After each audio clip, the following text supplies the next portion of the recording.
Okay, omutima ne bagumenya. Namenya omutima kati nalooza ebintu bingi. Ekisooka nalooza okugenda okwesuulako mu kkubo. Wali emyaka emeka minemenya by that time? Wali okola amaze okusoma? Nali maze okusoma. Ng'ofutandise okufuuka omusajja? Nali maze okusoma naye nga nkyabeera ne mami ne daddy nga tukyabeera ffenna we sleeping in the same house. So nalooza ebintu bingi by the way nze nga nze omuntu. Ne ntuuka n'oyagala ne ngamba oba ngende nensuule mu koolansi. Omutima yagumenya atya? Did she cheat on you?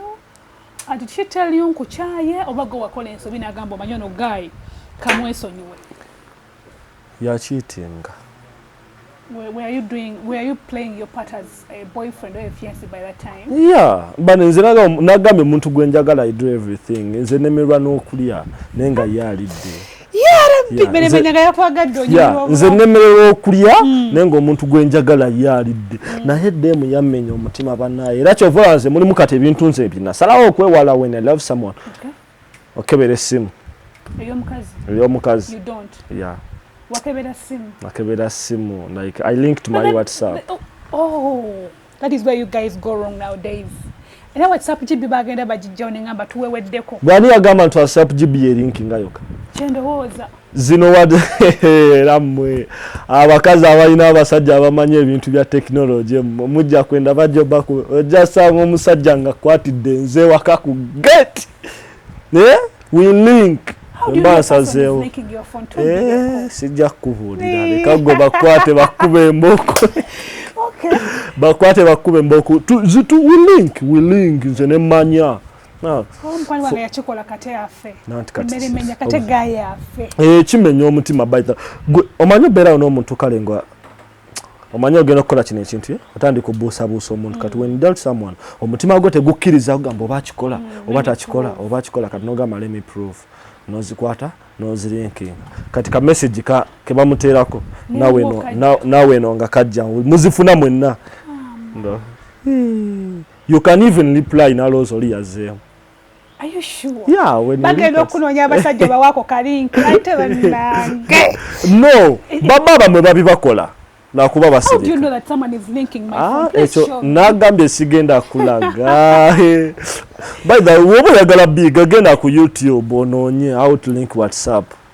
Bajja kulaga steps ya. Sharon, are you ready okufa? But yeah, just kimenya omutima. Bajja bikulaga ku YouTube. Naye nze nalinkinga najula nete.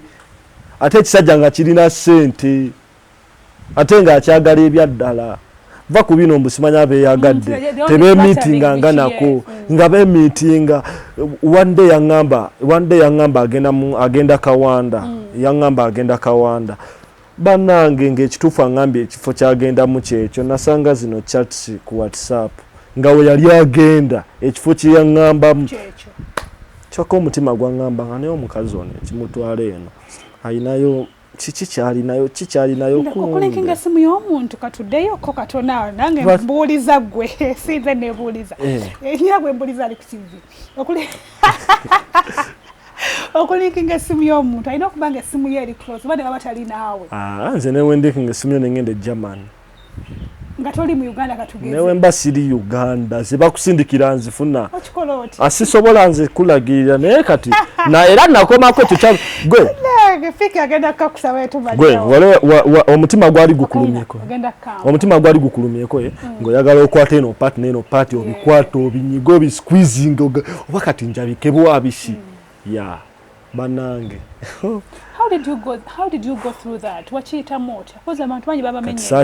At first nabimanya cause dem nali mwagala nnyo. Nensoka nestachikkiriza. Omanyi waliwo emitendera we esatu gy'oyitamu. Omutendera ogusooka utuuka n'owulira muli eriye kituufu nenga tokikkiriza. Kituufu nenga tokikkiriza. Kati eyo step ogivaako nodda nti kati kituufu.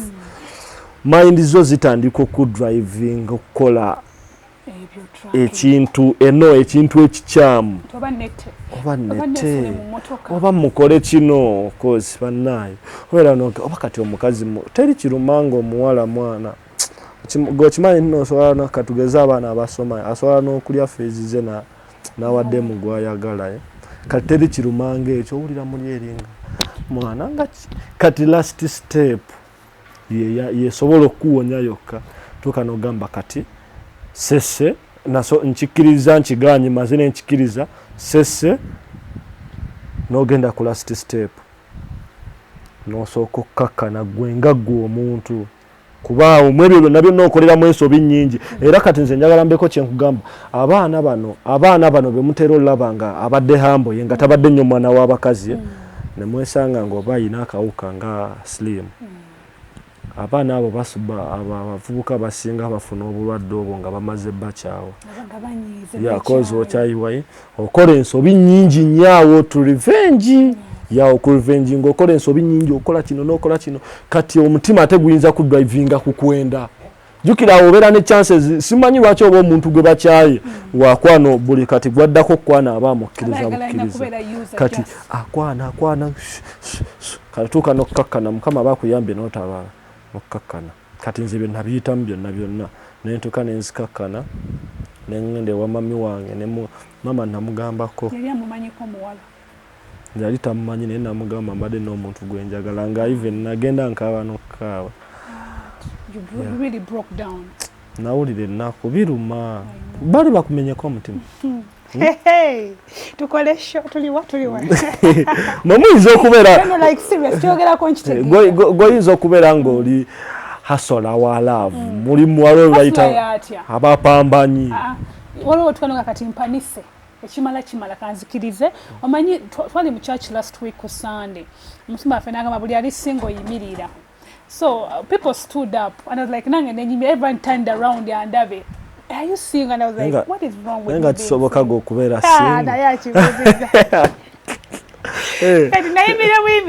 omanyi mulimu ebyo ebintu ebisumbuwa abantu like ne mukwana like ogenda ku mukazi ngo omwegombye n'omugamba ndi singo banayina tekisoboka gwe wena banange ndi singo sirina kati wotegeera nti nategedde nti nooli singo kati anti waliwo bino ebintu ebisinga confusing nga obadde okwana omukazi omutukidde n'omugamba nti no ndi singo ngo mutandise okwedatinga abakazi mulinaawe mutuvugira kiralu omanyi omuntu akwegombye ebyaddala agambye ali singo nawe n'osooka ate ogivuga bwoti nga naawe oli awo oli mu space olina ekikubuzaabuza eyo teweekakasa nti oba kikwagala naawe n'osooka ogivuga bwoti lwaki mukola ekintu ekyo nsooka ne tudde eno oba tomanyi aims ono azze waliwo emyaka omuntu gyagambirako ng'ali singo either ng'ali kasiti oba ng'alina ekizibu nga emyaka gy'omuntu aba katugeze musajja at your age nojja n'ogamba omuntu omuwala nti oli singo oba n'ekikyamu either oba olina empisa embi oba ng'olimba kati wonkakasiza nti baakumenya omutima n'obikoowa oba olina okunkakasa ennyo okitegeera so that is the reason nti abasajja balowooza nti ogamba omukazi nti ndi singo oba ogenda muwangula banaye kazi mukalubyamu nkaawo naye banaye singa heartbreak bagiteekako ki eno gundi ki gye bateeka ku ki waliwo sekyo oba woningi nga bwomenya omuntu omutima si kalabba tolidda womenya omuntu omutima kati nga womenya omutima nga naawe wamenye gumenyekerako ate ng'ogwo tosobola oyinza okumenya omutima leo nawe newaba wagukumenya ate n'okwagala kyokka n'omunaye ovaayo n'onyumiza bakyaliwo waliwo abaana twabeeranga kusomero nga tebannamenya mutima ngamanyiza ze tebannamenya mutima sinafunayo amenya mutima naye ng'omuntu agamba olina bafunanga abo serious nagamba n'omuwala nnyinyi n'omugamba nze tebamenya nagamba olina ofuna abakumenya omutima ngaabo banagwevaamu ebyo mbu tebannakumenya mutima kati kitegeeza ekyo kiri mu normal life okumenya omutima kuli ku bwenzi bwokka nti omukazi wayenda oba omusajja wakwendako abaaku abreakings omutima gwo oba there so waliwo engeri nnyingi omuntu asobola okumenyamu omuntu omutima nga tamanyi oluusi kozi okwenda kyemmanyi nti kati kuli ndabya nnyo story waliwo ekintu ekyo abantu abakikozesa ye ng'akikozesa ne mbukyamu nina mukwano gwange waka newojjako ettala gamba omenya omutima n'okwata amazzi n'oganywa nga tasuubira nti n'ogenda ganywa agamba nze omenya omutima naye nga ebyaddala okumenyeka omutima nze kyekyo kye nayitamu kozi okaaba n'owulira oba muntu ndowooza kukyawa kale patana okola kintu kyobadde tosuubira nga kiri negative nnyo musobola okulwana ewaka oba tomenye muntu mutima just obabawo ka misunderstanding just akatonotono naye omumenye omutima oba nkukwatidde embwenzi oba ovuddeyo noŋŋamba onkyaye for no reason bwebityo. There must be a reason. Maybe in the future yange. Ndabe we are not compatible. Ngandaba we only wait. Teri ngeri gyosobola ku disconnectinga relationship yange na ngeri ngogenda okitwala mpola. Finding a relationship with the person you love, oba omuntu akwagala, olina kwewala communication because communication keeps a relationship. So omuntu ayinza okwebuuza kyo kyayogera nange lwaki tondimu nate kati awo kiba kijja kya communication wemba otandika oluzinga communication like we twali tuve wakati twavaawo ffe lumu sooka n'otwalayo esaati esooka nawe talina kubina otwale bagenda bakumanyira mpola wakakozi twatuukanga ekiseera nga omala ennaku 3 nga toli waka kati tusobola n'omala emyezi ena nga toli waka okitegeera munnaaba nga kujjako minds mpola abula so si kukikola lumu kiba kutulanya emitima kimenya and even you guys mubeera heartbroken weba tunanismanti mulumizibwa abasajja ffe tusinga olumizibwa really ate abasajja ffe tusinga olw'ensonga twagala nnyo olaga weakness omanye omukazi ate omulaga weakness like when you show weakness mulimu abasajja abamu waliwo abasajja abamu ngalaga weakness mukazi we ayinza oga mukazi we toyambala bimpi omukazi n'alemerako n'ayambala ekimpi omusajja n'alaga nti ali down n'alaga nti no kimukubye kati abalaze weakness kitegeeza omukyalo yaba agenda kakozesa ng'akamanyiro bwe baba ayagala omanyiro n'omusajja ateekako ekimpi kati fekyo kitukosa olw'ensonga tetwagala nnyo olaga weakness nze ngaza omuntu saagala nnyo olaga weakness yange wallahi mpulira muli eri kinnuma naye ng'omukazi saagala mukazi amanye weakness yange omukazi wamanya weakness yakikozesa ng'akajogo nti besitamufu oba ebyo byaddanya oba ekyomba nkozesa kyaddanya besitamufumbidde mazzi gamuterayo mu kinaabiro agenda kujja yombe omukazi agamba kati ono buli wemba njagala omunyeezaamu kino kyemba nkola agenda nnyiga Miki yazadde n'omwana ne mukyala we yazadde nabo kyakasiba Miki ne Bash basiba ku TikTok ndowooza simanyi natandika olaba video za Miki ng'olwedde ali ne Bash nga Miki akozesa omumu omunene ng'akozesa omumu omunene olwedde nga ali ne Bash kati kyayika naye abakapo zemanyi abaana abeefunidde ku TikTok ndowooza Derek Waradio ne nani yafate kapo bangamba it was just tebyali byadde ati kati ffe twakitwalanga kapo ne n'oyo then eyaddala serious couple Mina and Yavieta yes bakyala n'okukyala ne banjula then waliwo no guys oba waliwo no ashakama with oba ashakama tumenye tata wa mwana womumanyi tata wa mwana simanyi sijjayo avebweru alina omukyala gwe bavume ennyo gayi yava bweru kadama najja wane Uganda mbategedde Joffrey banani mukazi we abana gye bali okay nange bona babulyo nga nange nawe nzobo omusajja gwalina amujja ku TikTok naye toyagala bino ebintu bisoboka buli kimu bisoboka era okay Genda tugenda ku life after sex briefly tugende obudde life after sex like ng'omuntu omaze nayo omwezi and yompise ewuwo we have done it so kyekiddako nanti bino ebintu biri bibiri nammwe mulya ne mudduka nammwe mukola hit and run nammwe mukola hit and run n'akayimba we kali nsima ya hit and run si mukazi yakayimba kakati tuba ne aims ez'enjawulo nyinza okukukwana nga kuyisaamu ggaali nyinza okukukwana ng'oli wakusimbibwa luseke nyinza okukukwana nga nkwagala bya ddala kati nammwe abawala nammwe mulina omusajja ayinza okukukwana n'omukkiriza ng'oyagala mukuba luseke nokkiriza ng'oyagala hit and run nakkiriza nga bya ddala okitegedde kati we byesangira nenkukwana gwe ng'oyagala kundyamu ogenda ate nga nze mbadde nkwagadde bya ddala kati convince means gale tosobola omuntu gw'otayagala osobola omwagazisa like just in case gwonkanya and I'm not into you time can go nga tugudde mu love affair ne bakizibu if I don't love you the first time nati okwagala bayiga kuyige era okwananga omwana nagamba ngenda sooka njige kwagala ekyo okwananga omuwala omusajja alina aliyo okwananga omwana nagamba kansooke njige kwagala baddala mulemereko wesibe empengu naye abagenda yiga someone omuwala wayiga ng'omuwala takwagadde bwagazi naye ng'agenda yiga buyizi kwagala eba egenda beera lasting relationship so kati kyembadde ngezaako kugamba wemba nze ne ngamba muno kati gwe straight njagala kuyisaamu gali era bya speed katugese ku inboxing de ku TikTok naku 2 ano kati njagala kulaba era olukulaba ate nze nkunyego olumala ebyange broke report and broke come on I report and broke watyanga tumaze nene nkusigalamu nga uli okyagala kuneeyongeza ngasoka jirinyamu badman subikola naye nze basajja babikola basajja babikola koza mose man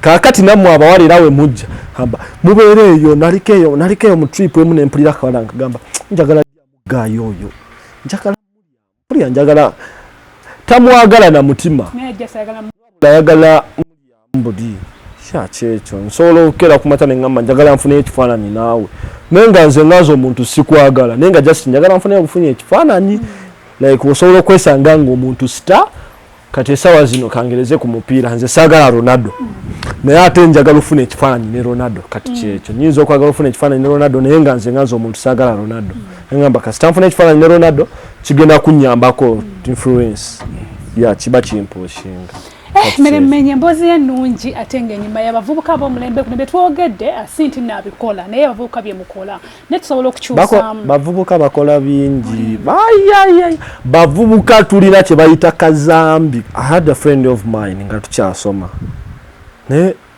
naye ng'oli omuniga ayina omuze wali olabyeko omukazi ng'omukazi atambula abasajja olaba omukazi n'abigula n'omwegomba just ng'omulabula binga abigula bubiguzi n'omwegomba kati ate nze nalina mukwano gwange okumanya abavubuka bano oba tutambulira mu myoyo ki nga wakeera n'alaba awo amazzi katugeze nga amazzi gali wali eri ne sabbuuni ng'ali wali era agetingira just nga ye wala nga onalaba omukazi nga abigula feelings zofuna ye nga walaba amazzi ne sabuni afuna feelings tomanyi bano tomanyi bano nati kati njogera kuba n'abaami like abematiza abakola masturbation kati mukwano gwange yali getting addicted ku masturbation which is not good nga walaba sabuni n'amazzi awulira nga ayagala mukwano naye nga biri bye bigenda obumalira kyekugambye nga onalaba omukazi nga atambula abigula wabigula n'owulira ng'oli mu feelings kati ye nga walaba sabuni n'amazzi nga awulira ali mu feelings. That is enough. Mbozi Meremenya enyuma I promise maybe sometime maseyo tuli muzza ate tunyumyemu oba ku kyoto n'abavubuka abawalewale ababakola mu show abali mu bulamu bw'amataala njabaleetako ku kyoto mbasuubiza omwezi ogujja inshallah. But before we go, before you talk about Meremenya airport pickup, yes, njaga soko mpera abavubuka obubaka naddala okukiri okusalawo okuba n'omuwala omu n'omanya nti ono ye muntu wange ebirungi ebikirimu n'ebikibi oba weewaze. Kyenyiza okugamba abavubuka bannanga abali bw'obeera ne girlfriend wo n'ayenda kyenyiza okugamba don't waste time naawe yenda. That is it.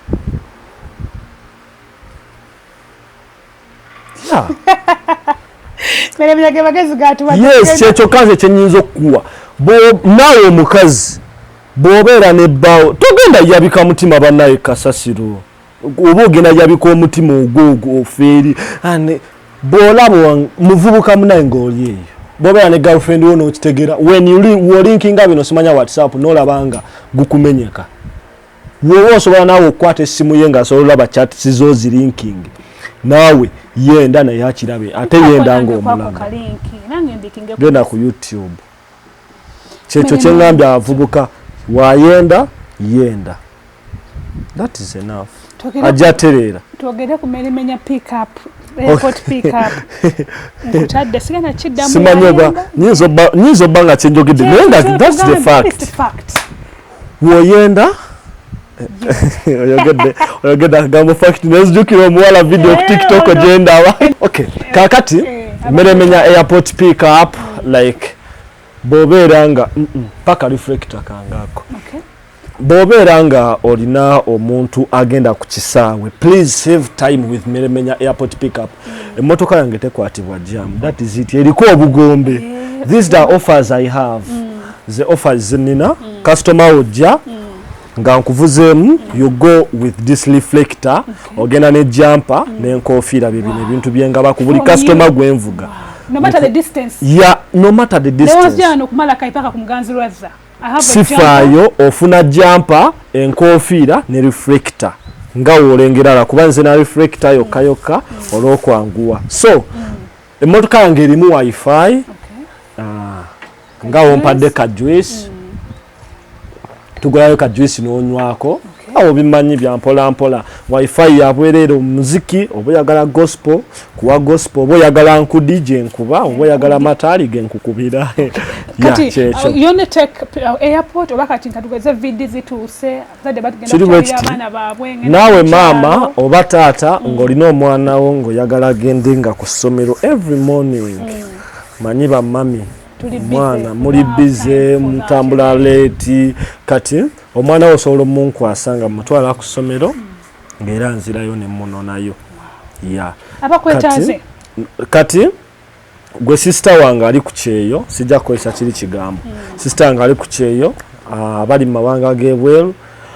You want someone to trust nti munnaye neetaaga omuntu gwensobola oweereza ssente zange n'ashompingira ebintu n'abitwala ewaka like oba oyagala kugula sukaali ebyo osobola okukwatagana nange nengula ebintu ebyo nembitwala ewaka yonna yonna gye babiraga kukyalira mwana wa muntu ali ku kyeyo what and what ebyo byonna byonna family cars weziri okuviira ddala ku Alfred drone byonna enkola ya transport njagala njigunzi gwe contact Meremenya airport pickup gwe oyagala ya Chester ina yennyonyi Chester ina yennyonyi ya naye ebisigadde oyagala genda ku promo uliro oyagala genda ng'omazeeyo mu ggaali eyakabi tambula ne Meremenya airport pickup byebyo byenkola aneetaaze enamba yange ey'essimu nina obuzibu nina enamba emu ya Airtel. Either you call oba nonsindikira message ku WhatsApp. Tewali muntu ansindikira message ku WhatsApp ne sitamuddamu. Oli ne waba nvuma ne waba akola kyera mudamu ne mugamba thanks. Enamba eri 0757 09 96 66.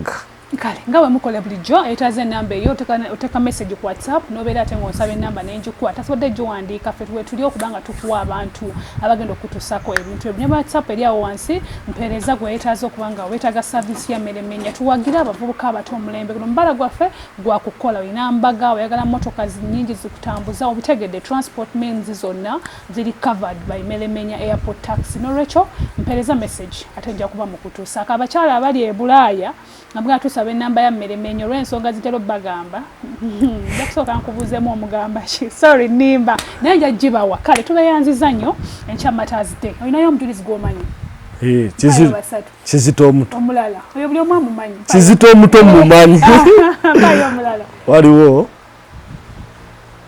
kankere ku amudde bugenda manyi nawe oli mujulizi ate yaziza kayimba kyakalavu komanyi nkute akalava tenga kaluzungu katuyimbiremu nze nkutadde simanyi nyimba za luzungu ne manyo limba tonkubira enkedde nedda sinkudi akayimba k'omukwano nkole n'eddoboozi kayimba kakyali wange best mwagala nnyo bamuyita lava boy bannaye joli yonna mwana nkwagala nnyo akayimba ke hamu n'omutima gumanja nguterese mpanga gunya nga kyennyanja buli lunaku lavu yo gye nkuŋŋaanya era bwonkyawa obundese wakati bana lava boy wakuba akayimba ko abantu bakozesa nnyo ekigambo mbwaggwe wakuba akayimba